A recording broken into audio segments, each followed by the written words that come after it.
Yan, hello guys. Ang topic natin ngayon is Shadow Defender. Okay? So alternative ni Deep Freeze, no. Kaya lang hindi ko to ina-advise sa mga PisoNet kasi talagang mas sirain to kumpara kay Deep Freeze. So, pag nasira to, talagang reformat din kayo talaga. So mas durable pa rin si Deep Freeze. So ito natin, tuturo ko sa inyo kung paano i-install step by step si Shadow Deep Freeze. Download nyo lang sa link, no? Pagka-download nyo, extract nyo gamit ang WinRAR lang po. WinRAR lang po ang ginagamit kasi ini-encrypt ko po yan ng pang WinRAR para WinRAR lang ang gamitin yung extractor. Tapos, dinidelete kasi yan ni Mediafire kapag na-detect si patch, crack, mga ganon. Dinidelete yan ni Mediafire. So, kailangan natin lagyan ng password at saka pag in-encrypt ko, merong konting babaguhin sa encryption settings para WinRAR lang siya pwede. Kundi mag-error yan guys. Okay? Okay. So ito na, no. Tapos extract nyo lang sa desktop. Ito na yung file na dinownload nyo na na-extract. Ito na yun, no. Merong file yan na dyan. So pag install is ito, right click nyo lang dito sa setup.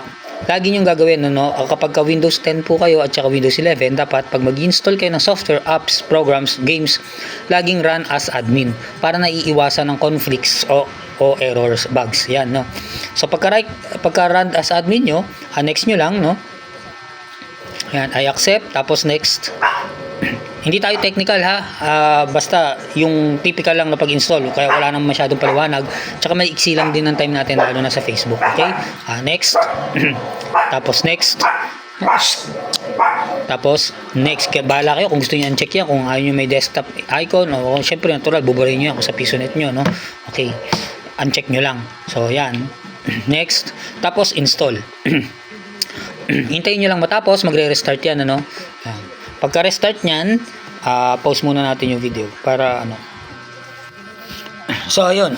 Nag-restart na. So tatandaan nyo lagi na kapag kasi Shadow Defender nyo, ito yung icon ni Shadow Defender, naka-yellow yan, naka-yellow. Pag naka-yellow yan, ibig sabihin inactive yan. So kapag nagbura ka dyan, automatic mabubura talaga. So gagawin natin upon installation, naka-install na, no. So magre-require ng registration yan. So kailangan nyo i-register. Click nyo lang doon sa register. Tapos dun sa folder na pinag-downloadan nyo na in-extract nyo, meron akong nilabas ditong key license key, no. Ayan. Pero may key dyan yan. Extract nyo na lang din kung gusto nyo, no. May nilabas na ako dyan na key, na serial key. Yan. Copy paste nyo lang yan, pwede na yan. Ayan. So ayan, nakita nyo, copy paste nyo lang yan.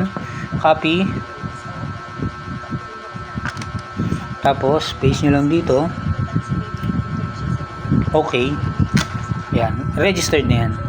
So, kung hindi, may generator naman yan dyan, i-generate nyo na ng bago. So, ayan, uncheck nyo lang yung backup, syempre. Tapos yung drive C, i-frozen nyo or i-deep freeze nyo, no. Ay, sorry, i-shadow defender nyo, no. Yan, tapos, enter shadow mode nyo. Enter shadow mode. Yan, on boot. Yan. Tapos, okay.